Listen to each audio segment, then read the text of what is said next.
Hello everyone, good day. Today I'm going to discuss one question on binomial distribution and normal distribution.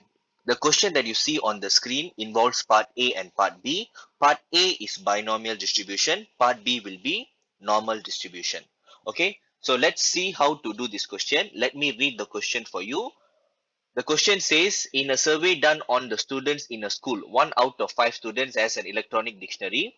If 10 students from the school are randomly selected, calculate the probability that exactly 2 students have electronic dictionaries, less than 2 students have electronic dictionaries. So there is Roman 1 and Roman 2. Okay. So first of all, before we start to do this question, we need to list down the available information. Okay. The available information is the probability of success, which is 1 out of 5, which I can convert to become 0.2. So automatically my Q will be 0.8. So please remember P plus Q must always be equivalent to 1. So if P is 0.2, Q must be 1 minus 0.2, which you'll end up getting 0.8. And then we need to know the total number of samples. So we are choosing 10 students. So the N will be 10 in this case. So with that, we can try to do Roman 1 of the question. They want exactly 2 students. So Px equivalent to 2. So we're going to use the binomial formula, which is NCR P to power of R Q N minus R.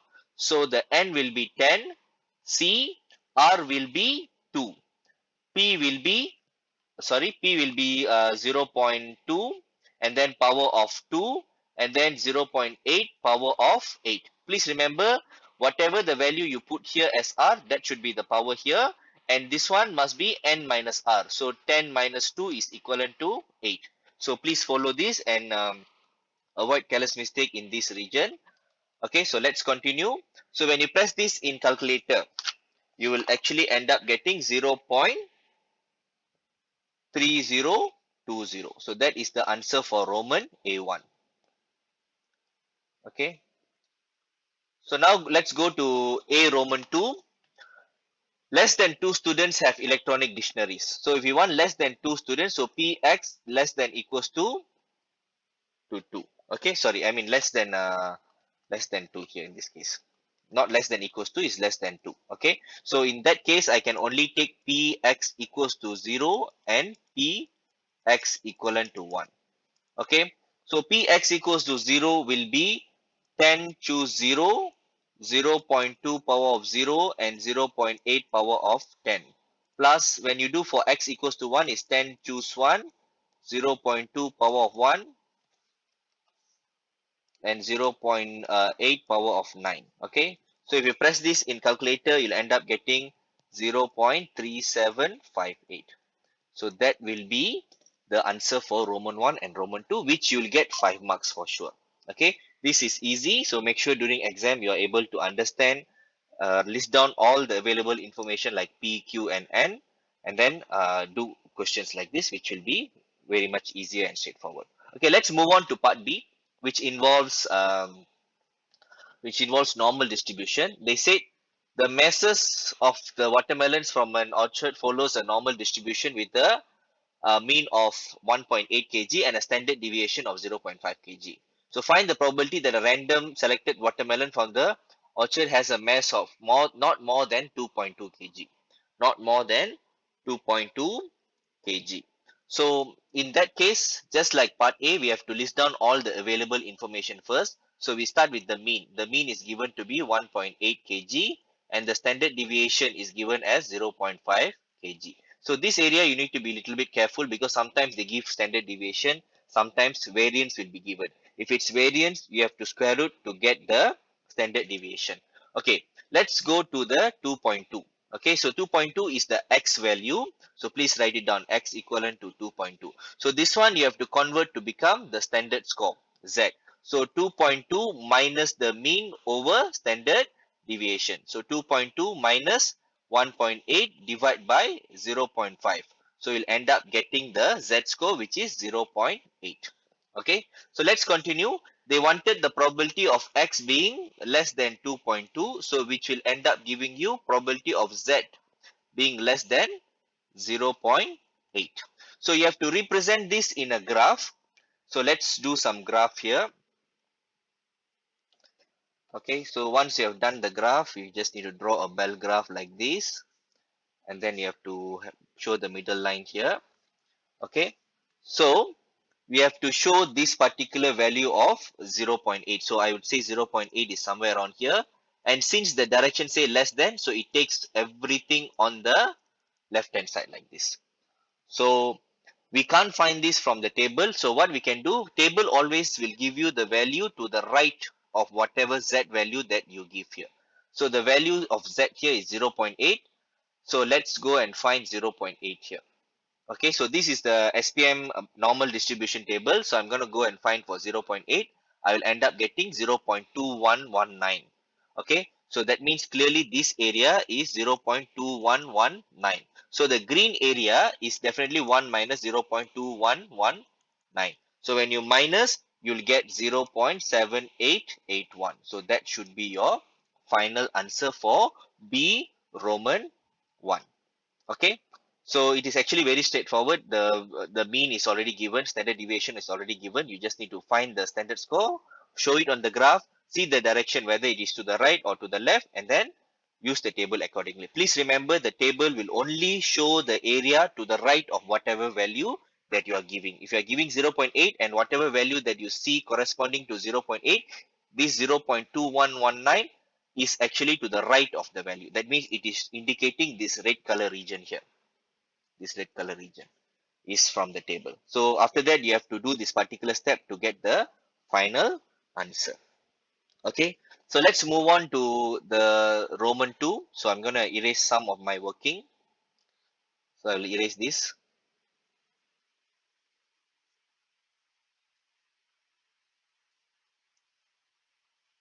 So let's go to part B right now, B Roman 2. Okay, in B Roman 2, they said, given that 69.5% of the watermelons from this sample have masses more than m kg, find the value of m. So they said probability of x being greater than, okay, more than m kg is 0.695, because it's 69.5 percentage. When you convert to probability, you must divide by 100. So you'll get this particular value, 0.695. Okay, but this is not a standard score. Please take note, m is not a standard score. So in order to convert the m to standard score, will be m minus the mean over standard deviation. So m minus the mean. The mean is 1.8, and then standard deviation is 0.5. So 1.8 and then 0.5. So this is my z value. So probability of x greater than m is actually equal to probability of z greater than this particular z value, the small z. Okay, I just take this as a small z with a line in between. So this is the line in between. So if I show this in a graph, you will understand better. Okay, so this is my distribution graph. Okay, they're saying this area, this particular area is 0.695. So this area is definitely more than 0.5, and it is to the right. Can you see the symbol is to the right? So I need to show my small z here on the left hand side, because only then when I see to the right, it will be more than 0.5. This area is 0.695. Okay, because some student, they think the z value is on the right hand side, which means after the vertical line here, after the vertical line, which doesn't which is not correct. Why it is not correct is because if you say z is here and you are looking at the right, so this is the area. Definitely this area is smaller than 0.5, because in your normal graph, this side is 0.5 and this side is 0.5, and total is always equivalent to 1. So you cannot confuse and make mistake here. Since to the right, they say it's more than 0.5. 0.695 is definitely bigger than 0.5. So you must take more than half. So you have to go to the right of the table. Okay, I mean go to the left of the table, which I can show you here, something like this. Okay, this is the distribution graph. This is your middle line. So definitely your Z must be somewhere around here. Okay, somewhere around here. So this area is 0.695. Okay, but unfortunately in our SPM distribution table, we can only see area to the right. This area is to the left. So we can't do this. So what we need to do, we have to mirror this particular graph. Okay, we have to mirror this graph into something like this. Okay, the same graph, but we will mirror, make the Z value here. And then we look at the right. We look at the right here, and then this is what we're going to get from the table. Okay, so definitely guys, if here is 0.695, so the balance here must be 1 minus 0.695. So as you press calculator, you will actually get 0.305 at this side, 0.305. So here also the area is 0.305. So let's go and check the table for which value we get 0.305. Guys, remember this is area, not the Z value.